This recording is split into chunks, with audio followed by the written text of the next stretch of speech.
You have run into a narcissist, and I don't wish this on anybody. I really don't. They take you down a path of destruction, and there is nothing that you can do that will make the relationship better. Because the more you try, the more they will break you down. They will break you down. And there are definitely some things to watch out for. The first thing is love bombing. Love bombing. And I know that, obviously there are people that do this that are not narcissists, but this is definitely one of the narcissistic tactics that is used is love bombing. And they will sit there and they will love bomb you all day. And obviously, people love to get compliments, right? Like, who doesn't? But the love bombing is like an excessive way of complimenting someone. And one way to combat that is compliment yourself, right? Like, your love language is probably words of affirmation. And there's nothing wrong with that. There's nothing wrong with that. But the thing about love bombing is the reason why somebody does that is to build trust really, really quickly and to make you feel like, oh, they're the one, they're your soulmate. Where has this person been? They're so great, so that you overlook all of the other red flags. And love bombing, while it feels good, it's definitely one of the biggest red flags to pay attention to. Anyone that is love bombing you, especially on the first date, run. Don't even waste your time. Don't even waste your time. It's one thing for someone to say, "Oh, you look beautiful. You look beautiful." But if they're just sitting there and they're mesmerized, they're like, "Oh, your eyes are beautiful now. Your shoes are beautiful. Oh, you're just so, like, how did I get so lucky? You're smart, you're funny, you're beautiful." All in the same date. You've just been like literally complimented 20 times in that date. They are love bombing you and you need to run, okay?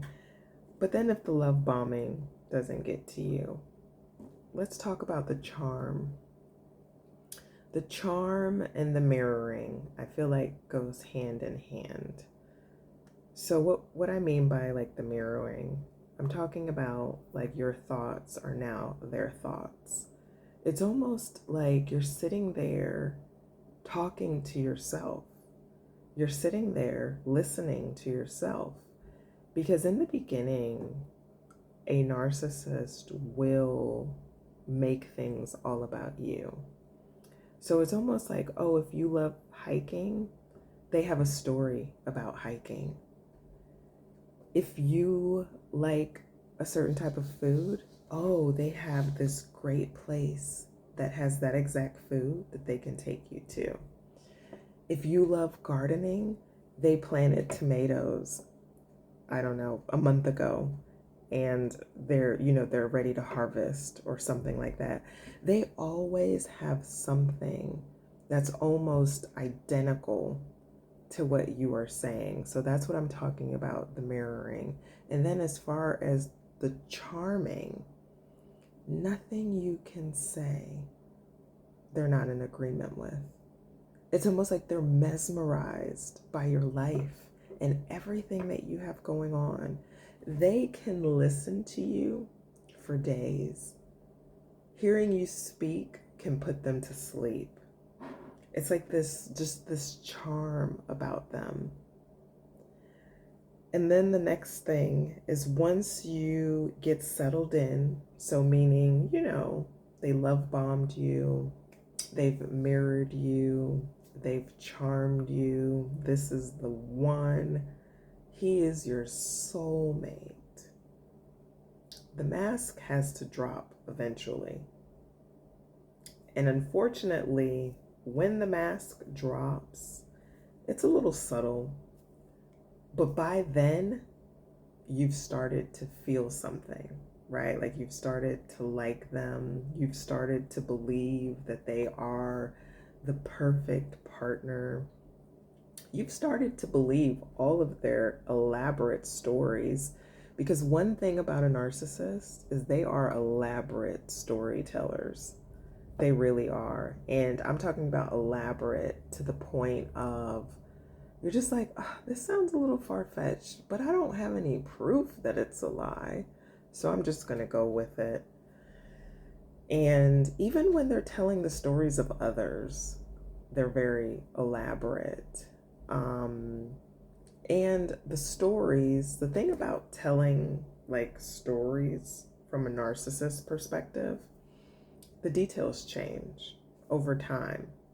So the longer you're with the person, the details of the story starts to change eventually as time goes on. And you're just like, wait a minute, didn't you say your dad said that?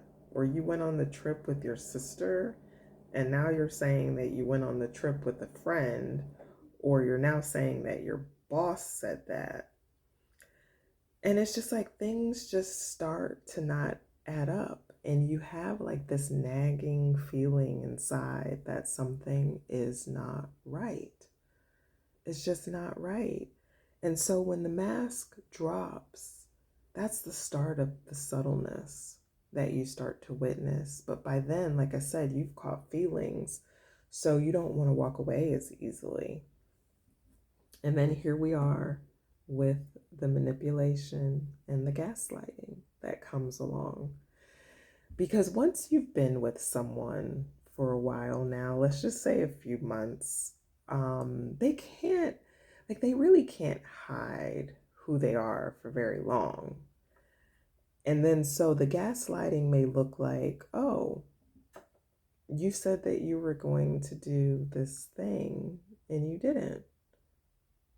I never said that. Yeah, you did. You said that you were going to do this thing. Or there's a slight argument and they're telling you that you're not recalling the information correctly. That's not what was said. Or you said this. And then so you start to like doubt yourself. You start to doubt yourself. You start to sit there and think and say, oh, well, maybe this person was right. Then you start to apologize for things that aren't even really your fault. But that's what they're doing. They're creating doubt and confusion because that's one of the goals of the narcissist. They want you to doubt and be so confused that you just run into their hands. And then there's the tantrums that eventually lead to rage.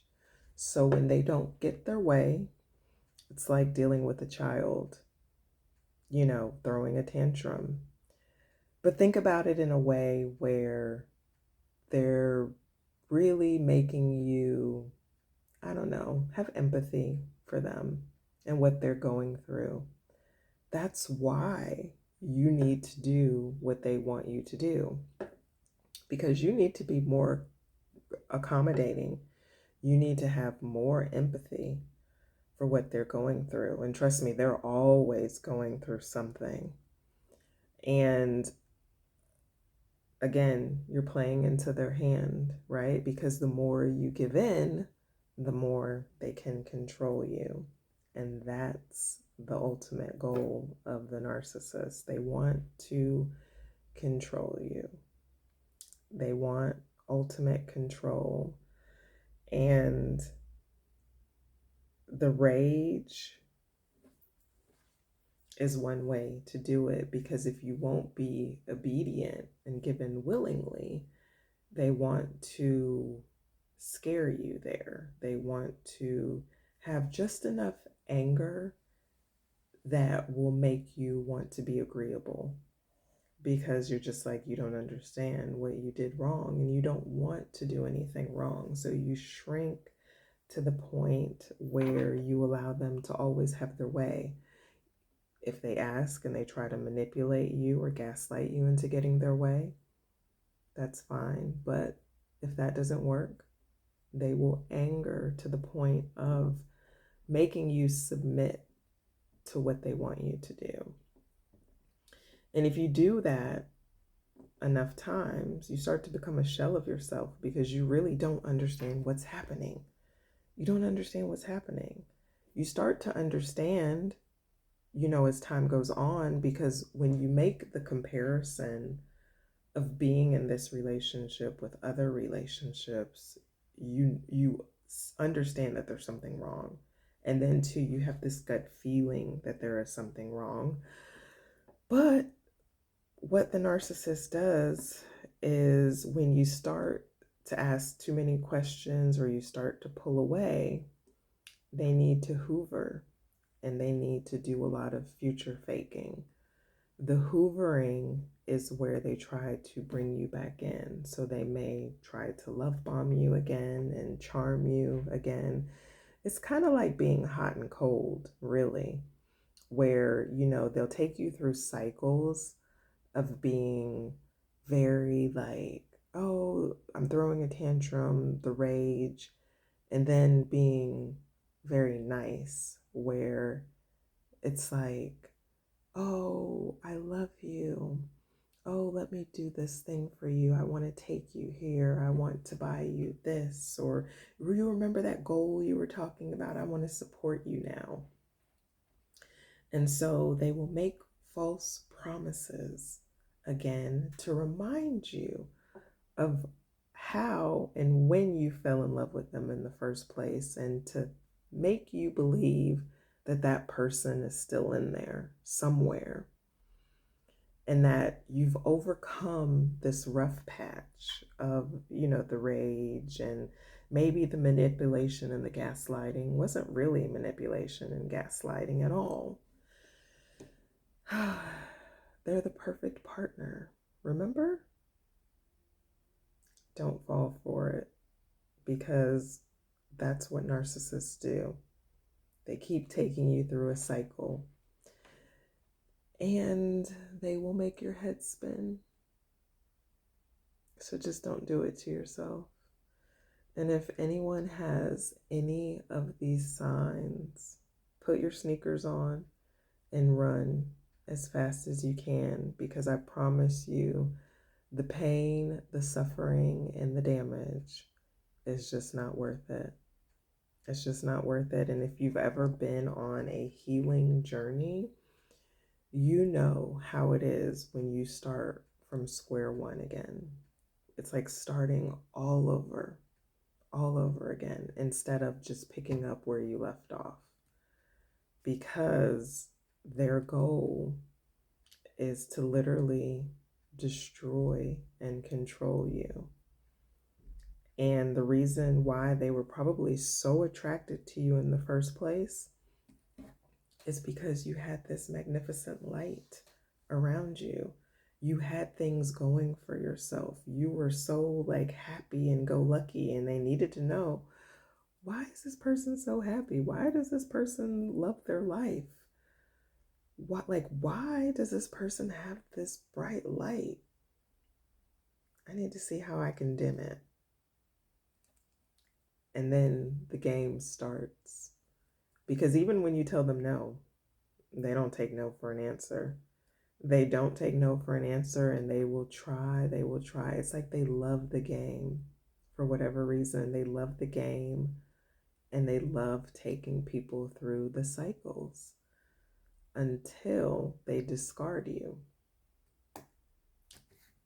And when they discard you, that means generally that you've caught up to exactly what they are, and they can no longer wear the mask.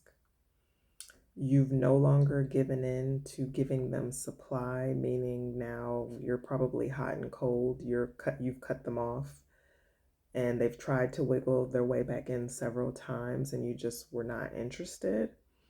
Or they have literally found a new supply, someone to give in to their foolishness, someone that is falling for their evil, someone that is giving them that rush, that doesn't really know who or what they are yet.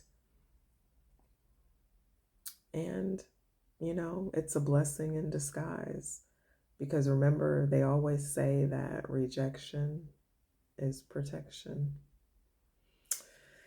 And I'd love to hear you guys' thoughts. So comment down below and give this video a thumbs up if you found it to be informative. Thanks for listening, and I'll see you on the next one. Bye.